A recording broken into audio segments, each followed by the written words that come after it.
Hey everyone, welcome back. This is another episode talking all about things stimulus. And right now what we're going to be doing is focusing on the Heroes Fund, which is a proposal that is trying to get some momentum right now in Congress. So I'm Logan. I'm Edin. And this is on the personal side. This is not on the SBA side. This is more personal. So with the Heroes Fund, it came out. It's a Democrat-backed proposal, and it really is focused on all the essential workers on the front line. So it really encompasses two different things. One is it's going to be a $25,000 pandemic premium pay increase, which just tacks on $25,000 onto what these frontline workers are making. And then it also puts out a $15,000 recruitment incentive for health and home care workers and first responders to try to bring more people into that world. So, Edin, what's your first initial reaction to hearing that? Initial is I love it. I think this is a great idea. Now, I am definitely biased. My wife is a nurse, so it would obviously impact us directly.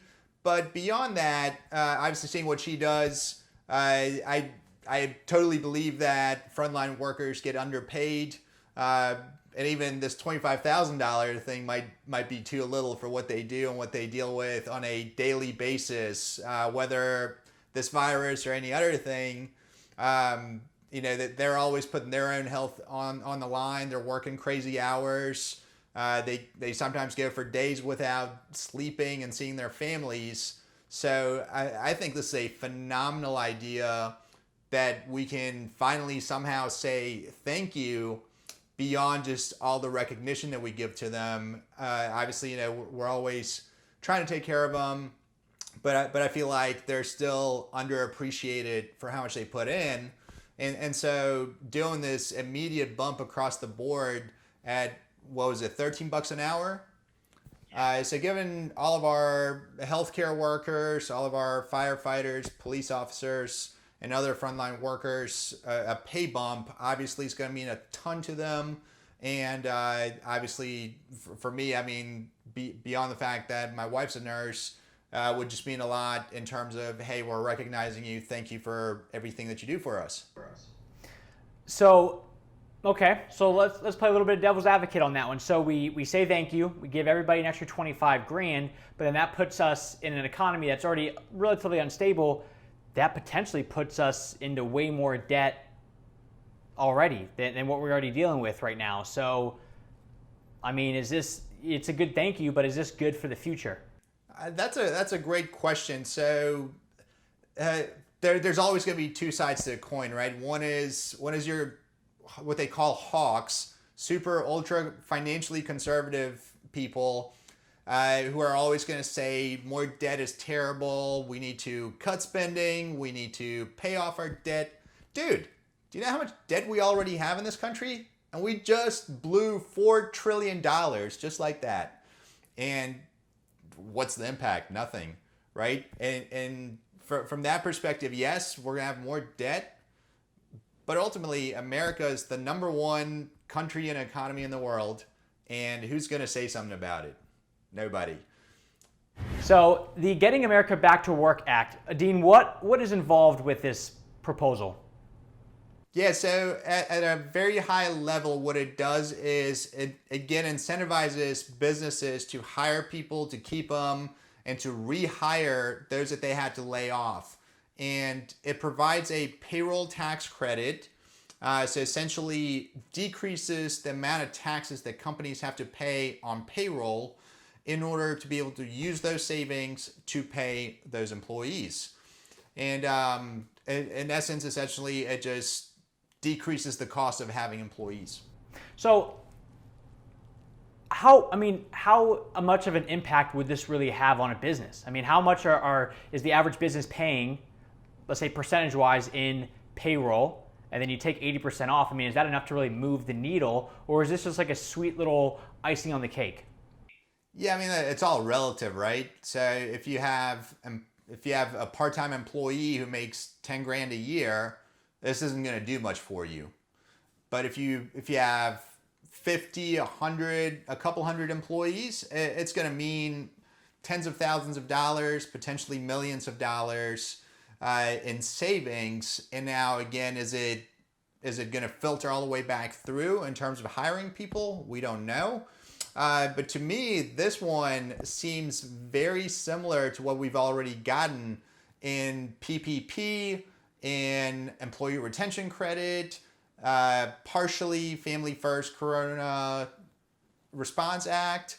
So there's variations of this already out there. It's just an extension to allow folks to remain hired, to be rehired, to remain on payroll. And you had asked about the percentage.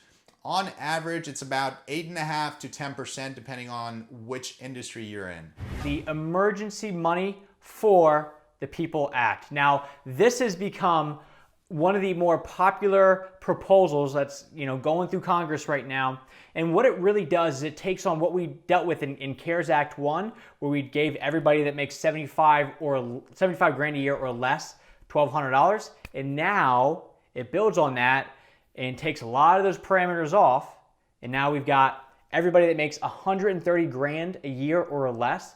Now we're actually giving them $2,000 every single month for the next 6 months potentially.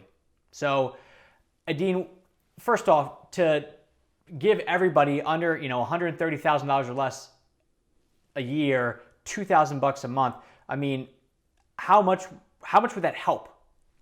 It would help a ton. So most people are going to end up being this is going to be their lifeline. This is what they're going to live off of. And for them, it's going to be probably cup half empty. And for the rest, it's going to be a bonus kicker to pay off debt, pay off their cars, pay off student loans, pay down the mortgage, get your kids into college. So if you think about it, I mean, you were talking about $2,000 times 6 months?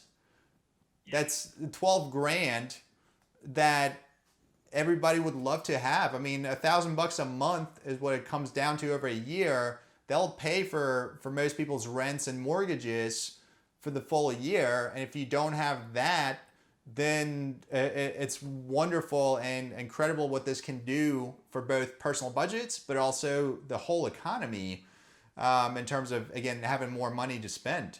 Edin, tell us a little bit about what this Rent and Mortgage Cancellation Act entails, because it's a bit different, where instead of the government just handing out money, whether it's checks or it's prepaid cards, they are actually just going ahead and wiping away debt. So walk us through what this really entails. Yeah, so most typical government programs give you money, right? Like you mentioned, they either send you a check, direct deposit, give you some sort of prepaid card, with the idea being, hey, you're an adult, like you can make your own decisions, right? The problem is we all prioritize differently. And so what this act and law would do is, instead of giving us that choice of how do we spend our money, and recognizing that there's a big difference in terms of rent and mortgage prices, which would, a universal $1,000 or $2,000 check to everybody doesn't mean the same thing depending on where you live. So what they would do with this instead is they would send money to your landlord or to your bank who has your mortgage. And what that effectively does is it circumvents giving you money and then for you to have to give them money. And it takes care of one of the most important needs that we all have, which is shelter, a roof over our head, and just eliminates that problem right away. So with this, I mean, if it cancels let's say your rent or mortgage, if it cancels this, is this the same thing as forbearance? No. So when forbearance first came out, everybody was super stoked about it. Like, oh my God, the banks are finally helping the little man. Turns out the banks are doing probably the worst thing possible, which is with forbearance, what they're saying is, okay, you don't have to pay us this month, maybe not next month, but eventually you're going to have to pay us, and you're going to have to pay us for all these months you didn't pay. Otherwise, we're going to hit you with, obvious penalties, interest, and your credit score. So this is different than that. This is, again, your monthly payments would get made every single month, but they'd be made by the government instead of you.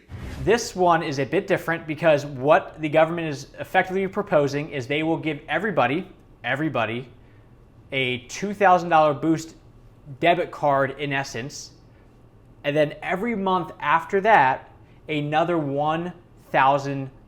So Edin, just based on that, $2,000 up front, $1,000 every month after that to everyone, including undocumented people, everybody out there that's an American. How do you feel about that? I think it's super unique. I'm a little confused over here about, the Boost debit cards and how they came up with that mechanism instead of checks, direct deposits, Venmo. Things are much easier. I wonder if there was some lobbying going on by whoever created these cards, so that we're forced to go swipe cards somewhere and somebody's going to take a 3% processing fee. But besides that, again, it's a program that gets some amount of money to people to be able to go and pay their bills, buy stuff, spend it back on the economy, and it'll recirculate back through, hopefully reinvigorate everything that needs to happen in order for us to keep moving.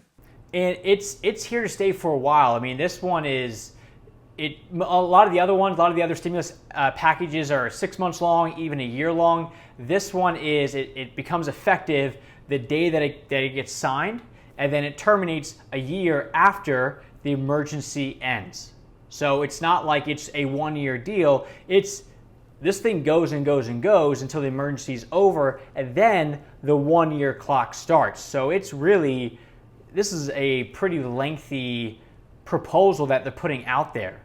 So it's got a lot of room to run, and then also the idea of having these boost cards, which is just a prepaid card instead of doing these checks.